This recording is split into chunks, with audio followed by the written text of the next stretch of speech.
Thank you so much doctor Nadeem Ahmed, आप हमारे यहाँ आए हैं और हमारे इंटरव्यू के लिए, इसके लिए मैं आपका बहुत बहुत शुक्रिया अदा करना चाहूँगी। जी, सबसे पहले तो अपना इंट्रोडक्शन दीजिएगा। मेरा नाम एमी चौहान है और मैं साकिब दिल्ली की रहने वाली हूँ। मैं दोनों पैरों से विकलांग हूँ, मैं एक ट्रांस वुमेन हूँ। जी। एम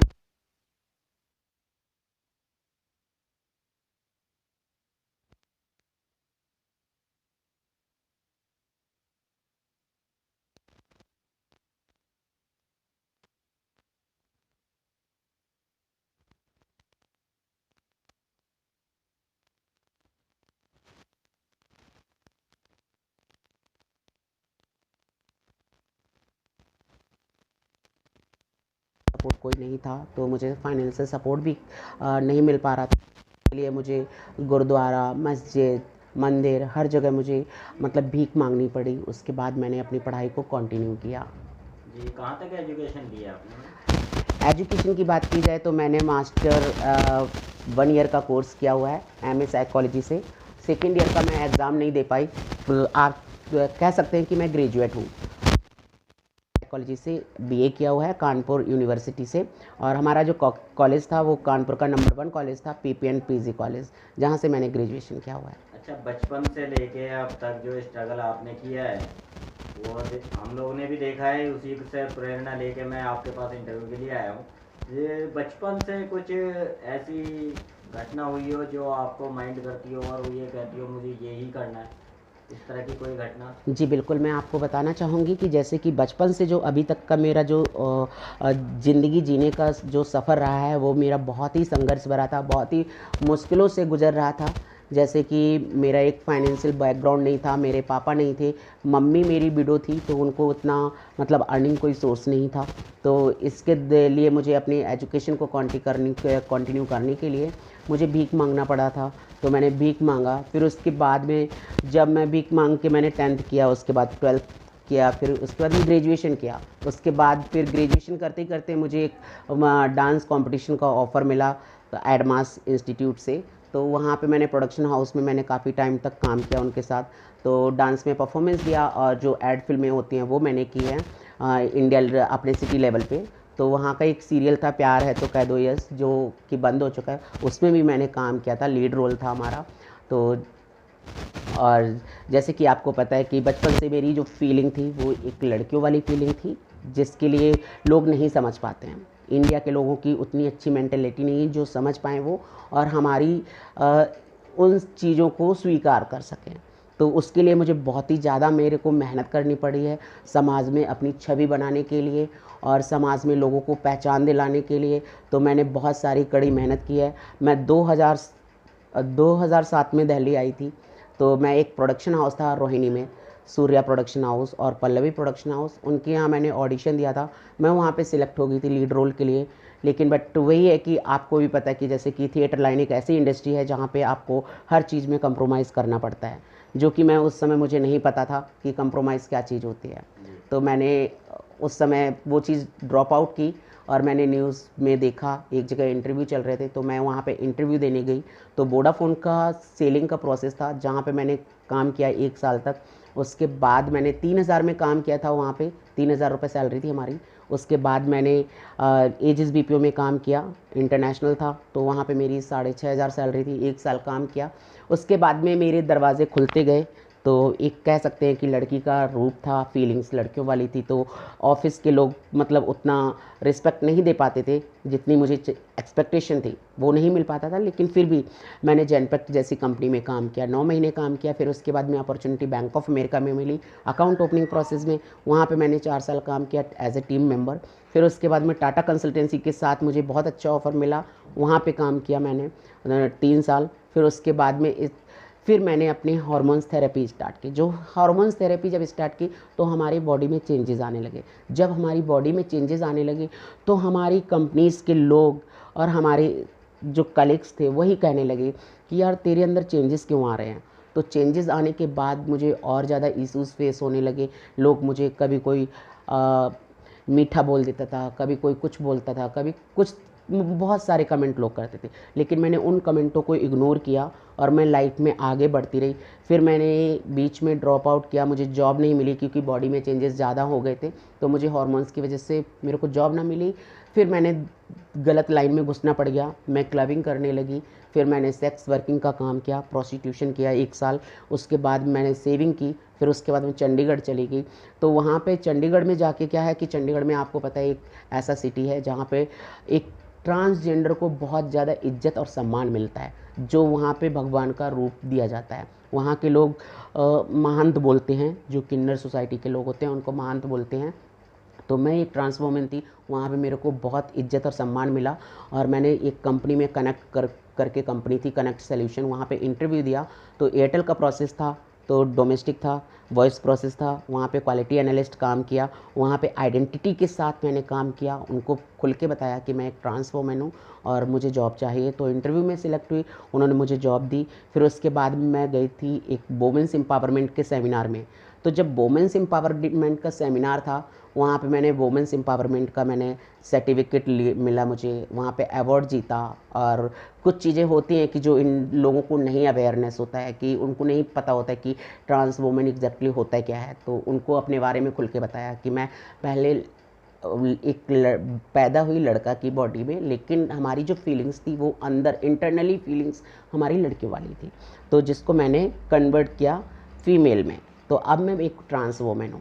तो वहाँ पे मुझे इज्जत सम्मान मिला। वहाँ के चलते हुए मुझे एक ललित होटल में अपॉर्चुनिटी मिली काम करने के लिए। तो ललित होटल में मैंने 2 साल काम किया 10,000 की सैलरी पे। उसके बाद में मुझे वहाँ पे उन्होंने फ़ंड रेज़ किया मेरे लिए, तो मेरी सारी सर्जरीज़ डन कराई उन्होंने। सर्जरीज़ के दौरान मैंने बहुत मतलब कोई सहारा नहीं था, कोई सपोर्ट नहीं था कि कौन केयर करेगा सर्जरी के दौरान। और सर्जरी में 6 महीने का बेड रेस्ट बहुत मुश्किल होता है कि उस दौरान केयर करना। तो मतलब 3 महीने तक बेड रेस्ट, टॉयलेट कराना, फ्रेश होना, ये सारी चीज़ें बहुत इशूज़ थे। तो हमारे कुछ फ्रेंड सर्कल थे जो प्रोस्टिट्यूशन का काम करते थे, वो हमारे साथ आए, उन्होंने मेरा साथ दिया और सर्जरी के दौरान उन्होंने पूरी मेरी सेवा और मदद की। तो मैं बहुत खुश हूँ, उनके लिए भी मैं शुक्रिया अदा करूँगी कि उन्होंने मेरी बहुत सेवा की है और उनको भगवान हमेशा खुश रखे। और उसके बाद क्या हुआ, दिल्ली मेरा ट्रांसफ़र हुआ। दिल्ली ट्रांसफ़र होने के बाद मुझे वो अपॉर्चुनिटी नहीं मिल पा रही थी जो मुझे चाहिए थी। तो मेरे पास जॉब नहीं थी, लॉकडाउन था, कोरोना काल चल रहा था। कोरोना एक ऐसी बीमारी थी जहाँ पे लोगों के पास जॉब नहीं थी। उस दौरान मुझे बहुत ही मतलब लोगों से मांगना पड़ता था। मैं इंस्टाग्राम, फेसबुक, लिंक्डइन अकाउंट हर जगह लोगों को कनेक्ट करती थी, कि लोगों से बोलती थी कि यार मेरा रूम रेंट चाहिए मुझे, है रूम रेंट नहीं है हमारे पास। इसी दौरान मेरे किनीर सर्विसेज है जहाँ पे मेरा कांटेक्ट हुआ मनीष जैन सर से और महान लक्ष्मी नारायण त्रिपाठी जी से, जो एक किन्नर अखाड़ा की महामंडलेश्वर है। तो उन्होंने मुझे फ्लिपकार्ट में जॉब दिलाई। 2 महीने मैंने उनके यहाँ पार्ट टाइम काम किया as a door to door delivery. और आपको भी पता है कि एक फिजिकली चैलेंज होने के नाते, दोनों पैर ना होने के बावजूद भी एक दरवाजे पे जाकर डिलीवरी करना बहुत मुश्किल है। तो वो दौरान मेरा डिलीवरी का मेरे लिए बहुत मतलब चुनौती भरा था। तो फिर भी बट सोसाइटी बहुत अच्छी थी। Mayur Vihar phase 3 pocket 1A2 जितने भी पॉकेट्स थे सारे एजुकेटेड लोग थे, वेल एजुकेटेड थे, उनसे इंग्लिश में बात करती थी, नीचे आ जाते थे, कोऑपरेट करते थे। सब लोग हमेशा यही बोलते थे कि तुम एक दिन अच्छे पोजीशन पे जाओगी और अच्छा काम करोगी। उसके बाद में मुझे विशेष कंसल्टेंसी थी जिसके दौरान मेरी बातचीत हुई और मैंने लिंक्डइन पे जैनम पटेल जी हैं जो KPMG में पहले डायरेक्टर थी इंक्लूजन एंड डाइवर्सिटी, उनसे मैंने बोला मैम मुझे जॉब चाहिए। उन्होंने बोला ठीक है आप अपना CV शेयर कीजिए। तो मैंने CV शेयर किया। CV शेयर करने के बाद मुझे उन्होंने मेरा CV फॉरवर्ड किया विशेष कंसल्टेंसी को, जो स्पेशली एबल्ड के लिए काम करते हैं। उनके थ्रू मुझे एक्सेंचर में जॉब मिला और बहुत सारी कंपनियों में इंटरव्यू कराए। तो एक्सेंचर में जॉब मिलने के बाद आपको पता है हमारी कंपनी जो थी वो बेंगलोर में थी। वहाँ जो मेरा प्रोजेक्ट था जिसमें मैं काम कर रही थी वो बेंगलोर था। और बेंगलोर एक ऐसी सिटी है जहाँ पे मतलब 30,000 35,000 में इंसान सर्वाइव नहीं कर सकता है, क्योंकि वहाँ का फूडिंग बहुत एक्सपेंसिव है। तो मुझे अभी फ़िलहाल में मेरे को बोलने लगे कि आपको बेंगलोर आना है वापस और रिटर्न टू ऑफिस हो गया है तो आपको आना पड़ेगा। मैंने जॉब ढूंढना फिर दोबारा से चालू कर दिया। इसी दौरान मेरा कनेक्ट हुआ लिंक्डइन अकाउंट पे मिस्टर हरीश अय्यर सर से, जो एक्सिस बैंक के LGBTQI के हेड हैं। तो उनसे बात हुई। उन्होंने मेरा बहुत सपोर्ट किया और वहाँ के सारे स्टाफ ने मेरा बहुत सपोर्ट किया। वहाँ पे इंटरव्यू का एक्सपीरियंस जो था बहुत अमेजिंग था, फैंटास्टिक था। तो उन्होंने मेरे को जैसे इंटरव्यू हुआ उसके बाद मेरा कोई फीडबैक नहीं आया, मैंने उनको डायरेक्ट कॉल करके बोला, मैसेज किया कि सर मेरा कोई फीडबैक नहीं आया। उसके बाद में सबसे पहले मेरा इंटरव्यू लिया पल्लवी मैम ने, जो कि वो भी एचआर में ही हैं, उन्होंने मेरा पहला राउंड लिया, तो उनके साथ मेरा एक्सपीरियंस बहुत अच्छा रहा। सेकंड राउंड जो हुआ वो हमारा श्रुति मैम के साथ हुआ, वो भी बहुत अच्छा एक्सपीरियंस रहा। सबकी एक्सपेक्टेशन बहुत ज़्यादा थी मेरे से, और जो मैं अपनी एक्सपेक्टेशन पे मैं चाहती हूँ कि मैं जो काम करना चाहती हूँ मैं उन पे खरा उतरूँ। अगर मुझे किसी ने लिया है मैं उसके लिए मैं जस्टिफाई करूँ कि मेरे को जिस पोजीशन के लिए उन्होंने हायर किया। उसके बाद में मेरा इंटरव्यू फाइनल हुआ पांचली मैम से, तो वहाँ पे मैं सिलेक्ट हुई हूँ। एक्सिस बैंक में जो मुझे पोजीशन मिली है वो है हमारी असिस्टेंट एचआर मैनेजर की और learning and development operation team की। कॉर्पोरेट के लिए मैं हायर हुई हूँ।